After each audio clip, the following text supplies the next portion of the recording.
Hello everyone. If you like what I'm doing here, please consider subscribing, liking, and commenting. It would really help the channel out quite a bit. Thank you very much.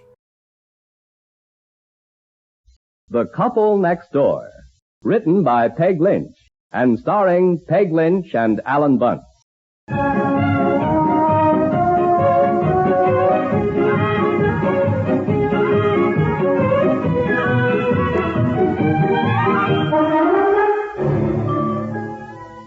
Stand still now, Betsy. Let Mommy get the Band-Aid on. Oh, it hurts. Of course it hurts, honey. There. Now it'll feel better in no time. Can I have a cookie, please? Yes, of course. Pick out the one you want there in the box. Oh, there's Daddy. What's he doing home so early? Hi. You're doing home so early? You know, with New Year's Eve coming on, nobody felt like doing any work, so we closed early.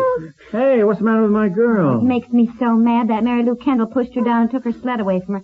Betsy hit her head. Huh? There, darling. Look at the bump on her forehead. Well, now, honey, it's not too bad. Now, don't coddle her. It's just a little bump. Little bump? Look at it. Well, it's nothing, really. Bet it feels better already, doesn't it? No. Oh, now, come on. You're Daddy's brave girl, huh? Mary Lou pushed me down and she kicked me. Kicked you? Yes, and she pinched me, too. Did you hear that? Yes, and I suspect somebody's getting too much sympathy. She's going to make a very good story out of it. Well, I believe it. Those Kendall kids are just awful. Now, wait a minute. Betsy, now, Mary Lou didn't just kick you and push you down for no reason, did she? What did you do, huh? Nothing. We were playing with the sled and it was my turn and she wouldn't let me have it. There, you see? Those Kendall children come up here all the time and take Betsy's things. Really, they've just been troublemakers in this whole neighborhood ever since they moved in a month ago. I think you ought to say something. Say something to who? To that Mr. Kendall. Well, Mike, what would I say to him? His daughter is a head taller than Betsy, and she just bullies her. Now, honey, let kids fight their own battles. You're Betsy's father. You're supposed to be her protector. Honey, children always have their differences, and Betsy's got to learn to get along with people. Everybody has his faults, but you have to get along with your neighbor. You remember that, Betsy. Huh? Lots of times people do things you don't like, but you have to look for the things about them you do like, because we have to love our neighbors, don't we? Do you have to love them even if you don't like them? Well, yes, honey. Yeah, and you remember that. Yes, Daddy. Can you get that, dear? I've got to get dinner in the oven. I didn't expect you home so early, and we're having a roast. Yeah, all right. Hello. Yes. Oh, yes, Mrs. Kendall. Well, I guess the children did have a little fuss, but... Well, now, just a minute. Who is it, dear? I beg to differ with you, but it so happened that it was Betsy's turn on the sled, and Mary Lou just pushed her down. My daughter's got a terrible bump on her head. It just missed her eye by a fraction. Dear, if it's the oil burner man, he can come Thursday. I'll be home. Now, look here, Mrs. Kendall. Are you implying that my child does not tell the truth? Well, let me tell you something about your children. Yes, just put him on the phone. Just put him on the phone. I'll be glad to talk to him. It's the oil burner man, dear. It's not the oil burner man. It's Kendall. Mrs. Kendall accused Betsy of not telling the truth. Oh!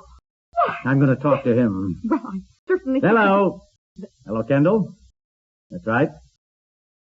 Certainly, I believe my own child. Mary Lou threw a big rock at Betsy one day, too. You might get that in. Now, look here, Kendall. Considering the fact that it was my daughter's sled to begin with, it seems to me... Roughneck! Who's a roughneck? Betsy? Now, look here, Kendall. For a man whose kids are known around the entire neighborhood as troublemakers, it seems to me that... Yes, I'll repeat that, troublemakers. I certainly would repeat it in person, by all means. Betsy? Oh, dear. No. Betsy! Yes? Come here. Yeah, come here. Now, look. Now, you answer your father truthfully. Is it true that Mary Lou deliberately pushed you down and took your sled when it was your turn? Yes, she did, All right, Daddy. that's all Daddy wants to know. Thank you. Now, go on, run outside and play. Go on. No, I'm Go not. on. Do as Daddy says, dear. Your thing's in the kitchen. And put a sweater on, too. It's not cold. Put your sweater on! Oh, honestly. Now, dear, don't get too excited. Remember, you did say kids should fight their own battles, and maybe... Look, she's only 6 years old. She's just a baby. If I don't stand up for her, who will? Yes, dear. Now, look, you better go out and get dinner. I'll handle this situation. He's coming right over. There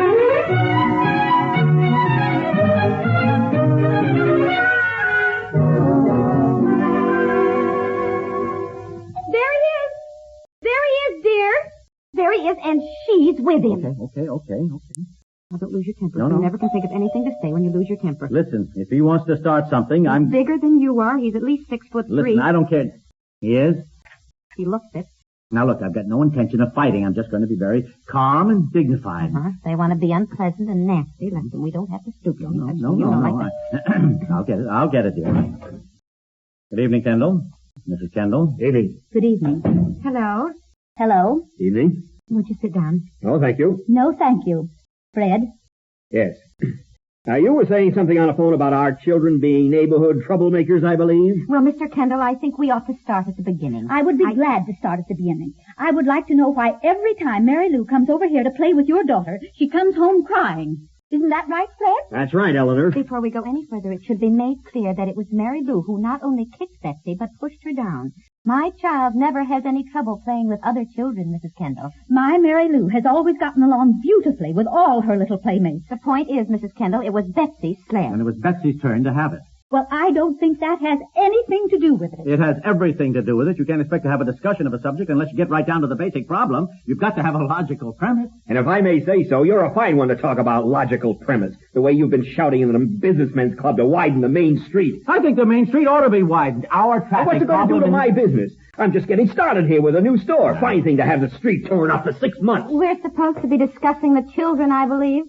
The point is, Mrs. Kendall, it was her turn to have it, and it seems to me... It seems to me that since Betsy's been down to our house millions of times, and Mary Lou's always willing to share her things... Millions of times is, I believe, a slight exaggeration, Mrs. Kendall. Dear. Well, why say millions of times? Betsy's only 6 years old. She certainly hasn't been galloping down to the Kendalls 10,000 times a day. Well, she's certainly there a good deal of the time, and not once when she's left has she ever said, "Thank you, Mrs. Kendall. I had a lovely time." Well, maybe she didn't. Dear. No, well, I'm just joking, after all. I think perhaps we're making a mountain out of a molehill here. As I said to my wife, really, kids ought to fight their own battles, you know? I spend hours teaching my children to have nice manners. Then when they see Betsy acting the way she does... What do you mean, acting the way she does? An only child is inclined to be, well, shall we say a little spoiled? Spoiled? Spoiled? Well, I dislike saying this, but after all, when your children are known in the whole neighborhood for being troublemakers... Now, just a minute. Everyone says so, Mr. Kendall, and I certainly think it starts trouble when your daughter refuses to let Betsy have her own sled when it was her turn to slide. We teach our children to share things. That's right. We believe in sharing things. Obviously you do. I believe you're still sharing my ladder you borrowed a month ago. Come on, Eleanor. You'll have your ladder back in 10 minutes. Thank you. Just put it in the garage. Oh, dear, wait a I minute. will see to it that Mary Lou does not come up here to play any more and take your daughter's things. We'll see to it that Betsy isn't down there millions of times. Come on, Eleanor. I just feel terrible. Look, there are certain people that you just... Pete, what's happened? Oh, Mrs. Kendall's lying in the snow. Oh, What? What happened? Why don't you shovel off your porch steps? They are shoveled. I got ashes on them. Oh, dear, Mrs. Kendall, are you all right? Just don't speak to me, please. Come along, Eleanor. All right. Now get in the house. Here, get in the house before you catch cold. You think she's hurt? Certainly she's not hurt. Look at her. She's prancing off down the sidewalk. She's just mad. I don't see why she's so mad. The whole neighborhood complains about the way the Kendall kids act. Their son broke the Johnson's garage window. He beat up the Davis twins. Like father, like son. They just take after their parents, I guess. Some people just ask for trouble. Makes you wonder, though. Is our child spoiled? I suppose a little, but kid isn't. But she's certainly not a roughneck. No. Seems to me she's got pretty good manners for a 6-year-old. I hope so. You never know how they act when you're not with them. I think it's terrible she's never thanked Mrs. Kendall for being there. Oh, look, that's what Mrs. Kendall said. Does her child say it to you every time she's been up here? Well, no, not every time, but she has said it. I'll admit that. How do you like what I said when he said he believed in sharing things, and I said, obviously you do. You're still sharing my ladder. Mm-hmm. Obviously you do. Yeah, I said. I heard you. I heard it. You know, I suddenly remembered it, and did you know that he still had it? Dear, the whole thing was so unpleasant. Look, we can live without the Kendalls. Now forget it, and get me some dinner, will you, sweetheart? This tonight's paper? Mm-hmm, I think so. What is she into? Betsy? What are you into out there? Come here, dear. Well, I wanted to get 2 cookies for us. Well, you can't have cookies right now. It's too close to dinner time. For us? Who's us? Mary Lou. Mary Lou. Are you playing with Mary Lou? Uh-huh. I thought you didn't like her anymore. Yes, I like Mary Lou. She's my best friend. Thought you two had a fight. No. Oh, I guess so. I forgot. That was a long time ago, Daddy. Long. It isn't even an hour. Well, never mind. You can play outside until dinner time. Run along, dear.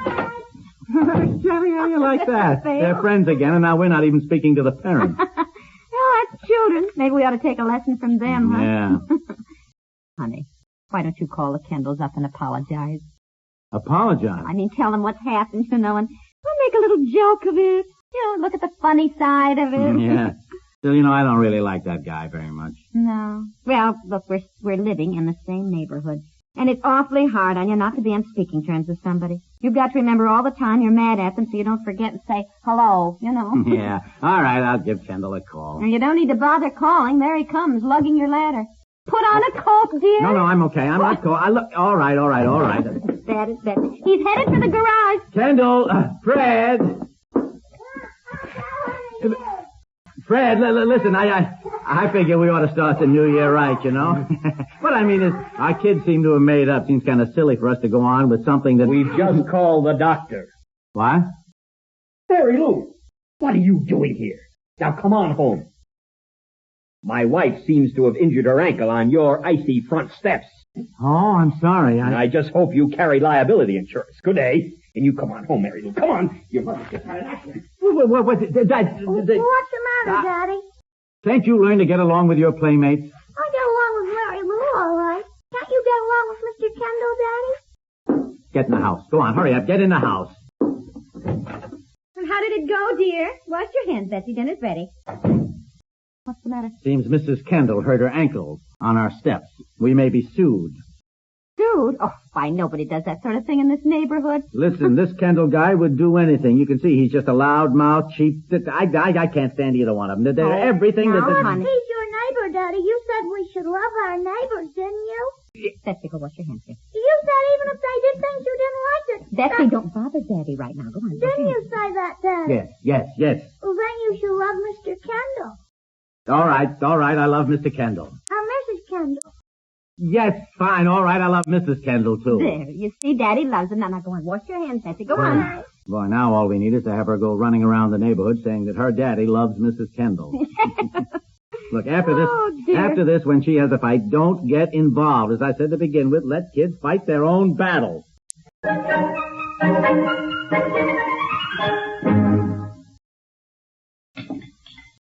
Come on now, Betsy, eat your dinner. Then maybe you can ride to the station when Daddy picks up Grandma. Sure. Oh, Grandma's coming. Mm-hmm. She'll be with you tonight while Mommy and Daddy go to a New Year's party at the Armbroosters. Armbroosters? Thought we were going to the club. Oh, no, dear. They asked us ages ago, and I just couldn't get out of it. Oh, my gosh, a whole evening with them. Well, look, we'll spend the evening playing charades and all sorts of cute guessing games, and they'll serve that awful concoction they call pink punch. But don't you love the Armbroosters, Daddy? Yes, of course he does, Betsy. Daddy loves everybody. I know somebody he doesn't like, that darn income tax man. Now, look here, young lady. You watch what you... Ignore it. That's what the book says. This is the difficult age. Which one isn't?